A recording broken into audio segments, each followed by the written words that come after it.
SEC Baseball Tournament Game 11 post-game press conference. We're joined by the Ole Miss Rebels, represented by head coach Mike Bianco, along with second baseman Judd Utermark, catcher Austin Fawley. In a moment, Coach will give an opening statement, and then we'll take questions directed to the players only, please. Please wait for the microphone to come and identify yourself when it gets there. Coach, if you can give us an opening statement. I just thought, another really well-played baseball game, by two teams. And once again, we were able to put a big inning together. Offensively, obviously, this one was in the first, and we're able to chain a few at-bats together. But I really thought the story of the day was, Riley Maddox. He was really, really good. It's a difficult lineup, I think, to navigate through. And he did a great job. And once again, I thought our bullpen was outstanding, much like Wednesday night.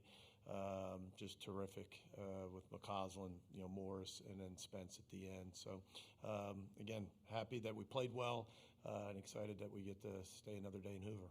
All right, questions for the players. Let's start on the left, second row. Yeah, Austin, kind of about that Sam Hutchins, Clarion Ledger. From your perspective, behind the dish, what did you see from Riley primarily, but also those relievers? What was working for those guys? They threw all their pitches for a strike, and I think that's the main thing. I mean, every pitch for a strike, it's going to be tough to hit them. Next to him on the left. Michael Katz, Daily Journal. This is for both you guys. Pretty scary collision there between Humphrey and Mormon in the second or third. Do you feel like that sort of moment, that adversity, kind of rallied you guys and brought you guys together? You guys played lights out for the most part after that. Yeah, I think those are the two guys that we love in the locker room, and they're big parts of this team. Obviously, you hate to see a collision like that. But yeah, I think there's a sense of rally around, and we know where we are and where our feet are, and understand the importance of this game and how big it is to us, much less everybody watching. So just glad that for the most part everything was all right, and glad we were able to get the win. Toward the back on the left. Mitch Davis, MitchDavisShow.com. This is for both you guys. Guys, talk about every year when Ole Miss goes on a run, there's like a moment, and there's a saying, don't let the reps get hot or whatever. Talk about what this tournament means to you personally and winning for the Rebel Nation. I think it's very important, especially tomorrow, because just sticking together. I mean, next game is the most important game because it's the next game. On the right side, third row. Matt Talverney from World Baseball Network. Austin, what was the sequence you saw in your at-bat in the first inning and how you felt putting up 5 runs was the biggest execution off their defensive miscues? Well, obviously I was sitting fastball, and the first one I thought was a little up, but called it a strike. Strike's a strike. So he hung the changeup, and I made him pay. Right in the center of the room. Jake Thompson, Ole Miss Spirit on 3. Judd, for you, just good couple weekends at the plate for you. What have you found in your swing, or what's been clicking for you? I think I've been finding holes and I've been finding gaps, and that's always a good feeling to have whenever balls are falling. But, all the credit goes to Coach Clem and Coach Tyler Keenan, who have helped me throughout this entire year and years prior, but especially this year, working on my craft, working on my swing. And I've just been blessed to have some of them fall. All right, Joe in the second row. Joe Healy, D1 Baseball. Austin, you've really taken advantage of the opportunities you've had this year. What has this season been like for you to be such a large contributor of what's happening here? It's been awesome, and just a big thanks to Coach B for giving me that opportunity. You're welcome. Any more for the players? If not, Austin and Judd, congratulations on the win. We'll see you again tomorrow. Thank you. Thank you. Yeah.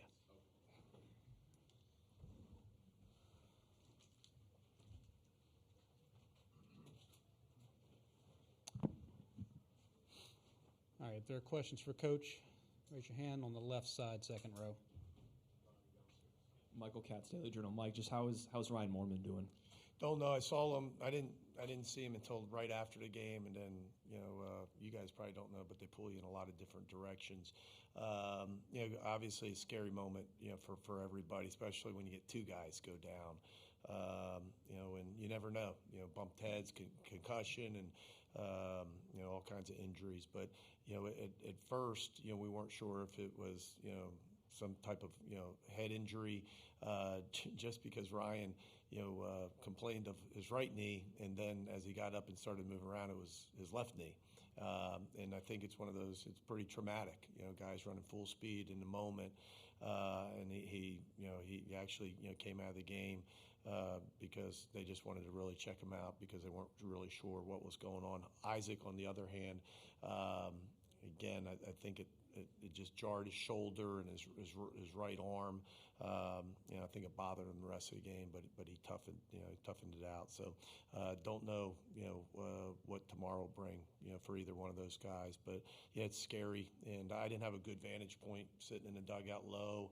It looked like that Hump had a beat on it. I thought he was going to run it down, and then all of a sudden Ryan got in there, and it's just one of those plays that we've seen so many times in baseball. Guys that are just trying to make a play, and unfortunately, those things happen. On the right side in the back. Coach, the ability to have yesterday off, how much did that help in bringing back your two relief pitchers, and how did you think they performed? They were terrific, and I think that's huge. I don't think we probably don't have Mason. I think McCausland got up a little bit on Wednesday, but we knew he'd be fresh today. But he could have pitched yesterday for sure. Spence certainly could have gone, but Spence looked even better today. The ball had more life, a little tick more velocity, and sometimes that'll happen. For those closers, sometimes a long layoff is not great. And so, to have a day off, I thought meant a lot, to our bullpen, especially those couple pieces of Morris and Spencer. Second row on the left. Sam Hutchins, Clarion Ledger, with Hayden sliding in the outfield once that change happened. Not sure how much it'll be necessary, but he's played in the outfield a little bit this season. What have you liked about Hayden in the outfield? No, he's terrific. He's a guy that we brought in last night for defensive replacement. So, we're not worried about that part of it all. But you're talking about guys that Mormon batted fifth, I think, today in the lineup. And Humphreys batted against right-handers. He's batted in the middle of the lineup. So you're talking about guys that started just about every single game in the outfield. I think they're going to be okay. I don't think it's anything super serious. But it was a collision, and tomorrow's less than 24 hours away. So we'll see. We'll get back to the hotel and see where they're at. All right, last row, blue shirt. Behind. Carl LeBron, WCBI TV.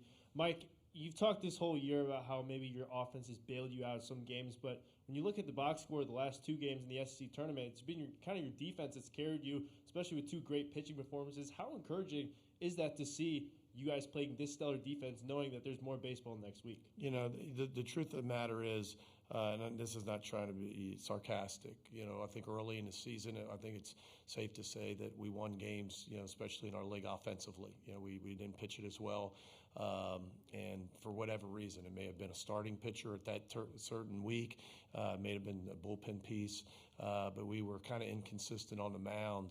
But I think if you go back and you look, and I don't know the game, but if you go back and look the second half of conference play, I mean, we have been really good on the mound. And surely might have been a starter, an outing, that a guy wasn't as sharp. But I think if you look at the numbers, the way our ERA has ticked down, I mean, now we're, somewhere seventh, eighth, and that's not great. But where we started from, to get to that point this deep in the season means we've had, a lot of good days like we've had today. So I think we're more consistent. And even with, a big injury to BJ, we've been so much more consistent on the mound.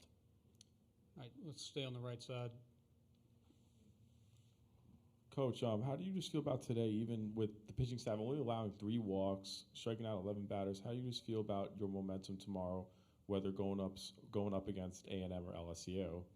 Well, we'll figure that out. The opponent obviously here in a few hours, but we like where we're at. Again, bullpen pieces. A lot of times that's day of type of stuff. We'll see.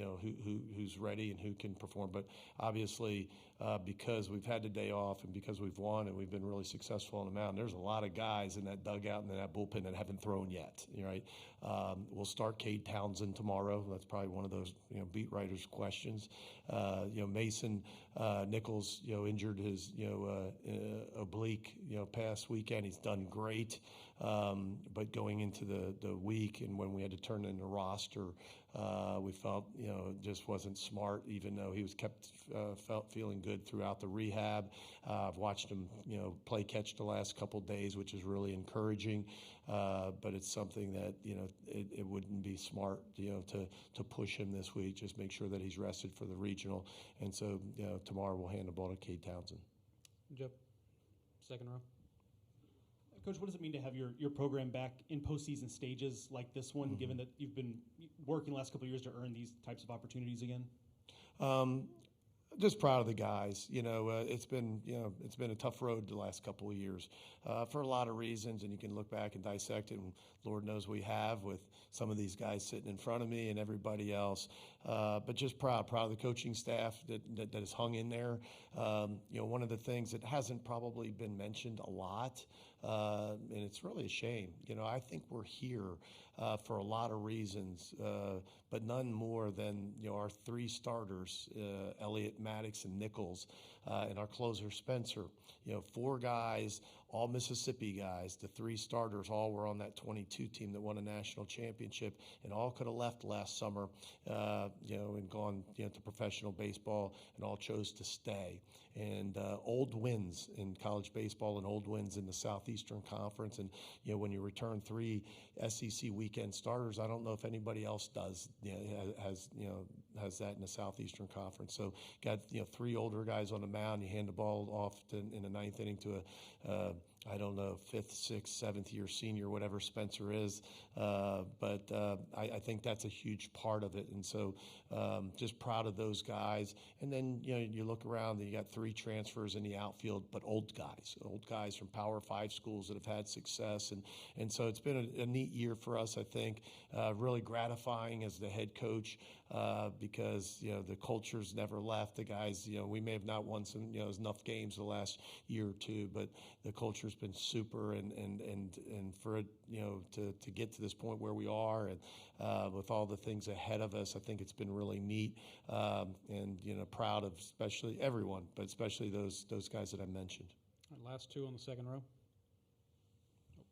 or we'll start in the back. Coach Mitch Davis, the Mitch Davis Show. Quick question about Mason. Talk about his effectiveness and kind of what he means to your program. Morse. Yeah. Mason's been terrific and at times arguably our best arm. A lot of contemplation of, from the staff, the media, to fans of, does he start? How do you use that? But he's a little different than a lot of people, and because he's so special, not just stuff-wise, but the ability to throw the ball into the strike zone, his competitiveness, it's a super weapon that we have out of the bullpen, and really has made a huge difference, I think, on a weekend for us. And so you've seen it the last 2 days. He's really, really good. Right. Second row. Michael Katz, Daily Journal. Just with Riley Maddox specifically, 6 of his last 8 starts, he's been really, really good. What's clicked for him? What's been better these last couple months for him? Riley's such a great competitor and puts a lot on himself, and demands a lot from himself. And there's a huge expectation, for I think that he puts that on himself. He's good. I mean, you've watched him last year, and he's had some really, good, big games for us.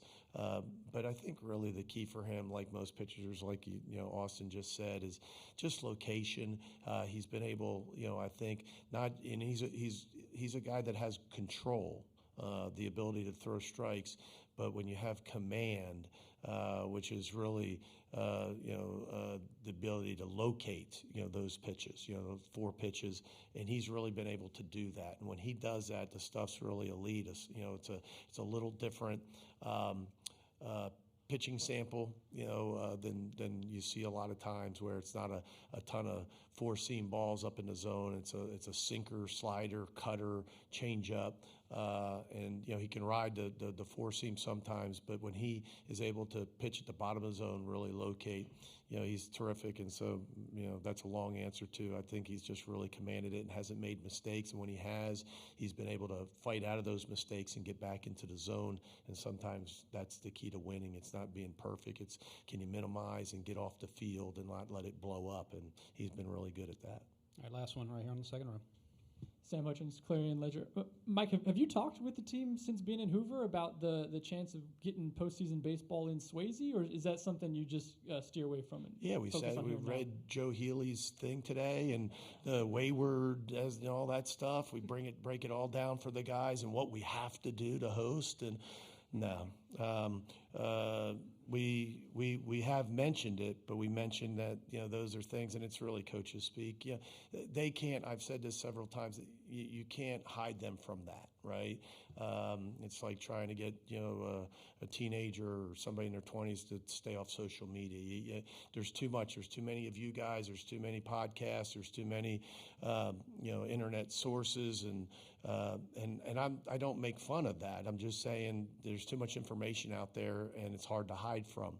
And so to make sure that they put it like anything else, on social media, to put in perspective, and and at the end of the day, again, it sounds like coaches speak, but we only control when we run out there. And does Riley deliver the pitch? Does Judd get a good swing on a pitch that he can handle? Does Foley block a ball? Does Chang make a play at second? You can only control the things that you can control.